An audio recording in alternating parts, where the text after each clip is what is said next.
Good morning mga ka-lighters, napakaagap nga natin ngayon gumising at eto medyo umuulan pa sa labas. Hinihintay ko dyan si nakapak-nurse dahil pupunta tayo ngayon ng Lucena City. Dadayo nga pala tayo ng Niyog-Yugan Festival at ito magko-cover lang tayo din ng ilang mga photos and videos. At yun nga, napakaagap ng aming alis, 5 AM daw ang usapan pero 5:30 na wala pa.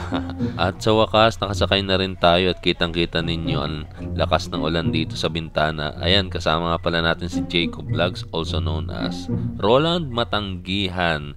At yan, si Kapakner Steven nagdadrive ng kanyang van. At dinadaanan namin dito si ka-brother natin dahil kasama syempre siya, hindi pwedeng hindi. Buti na lang at nakaban nga kami. Ang usapan ay nakamotor, kung hindi, basang-basa at puyog kami sa ulan. Ito na nga pala si ka-brother at kasama na natin guys. Ang matindi nga nito, pag alis namin kay naka-brother, ayan, mas bumuhos pa yung lalong malakas na ulan. At feeling mo nga ay merong bagyo o subasko dahil ganito nakalakas yung ulan namin na sinasalubong. Subalit dadaanan pa namin si Laborski at eto kasama na nga namin. Ayan, yung gulong ni Kapakners TV, nilagyan muna ng konting hangin at meron pa yung tangay-tangay na bibingka habang naghahangin si Laborski. Dinagdagan nga muna namin yung hangin ng gulong dahil parang medyo alanganin para sigurado na rin bago tayo tumakbo ng Lucena, siguradong safe naman. Sa mga oras nga na ito medyo tumitila dyan yung ulan habang nagdadagdag kami ng hangin, pero ganun pa rin sa ibang lugar na nadadaanan namin, sobrang lakas pa rin ang salubong ng ulan sa amin. Kaya buti na lang talaga nakaban kami.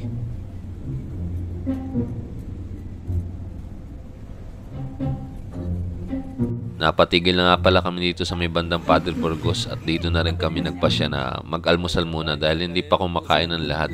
Okay na dito ang panahon, tuyo ng lupa at hindi na umuulan kaya maganda na ang biyahe. At yun, fast forward tayo. Siyempre pagkagaling ng Padre Burgos, buti na lang talaga at napakaganda na ng panahon dito sa Lucena. Hindi na siya umuulan, tuyo na ang paligid. Thank you sa blessing ni Lord at hindi na umuulan. After nyan, dumaan na nga pala muna kami ng Pacific Mall at dito na muna kami nag-park ng van ni Kapakners TV dahil walang mapagparkingan, baka tayo matire-lock dito sa Lucena. Dito na muna namin iniwan yung van at maglalakad na lang kami siguro or magsasakay papunta ng Kapitolyo para dun sa Niyog-Yugan Festival.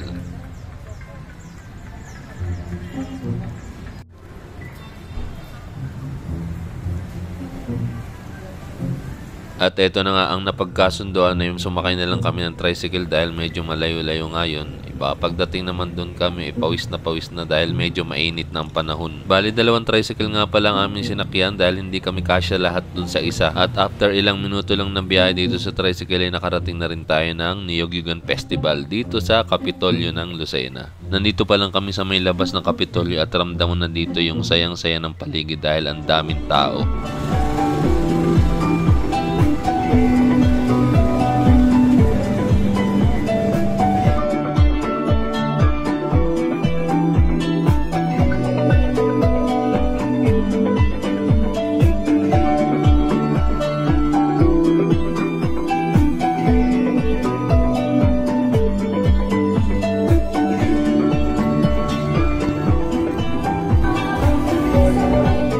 Ang Niyog-Yugan Festival ay halo sa salitang niyog na kung saan ang buong mga taga Quezon ay halos ito ang ikinabubuhay o pinagkukuhaan ng mga pangunahing hanap buhay dito sa Quezon.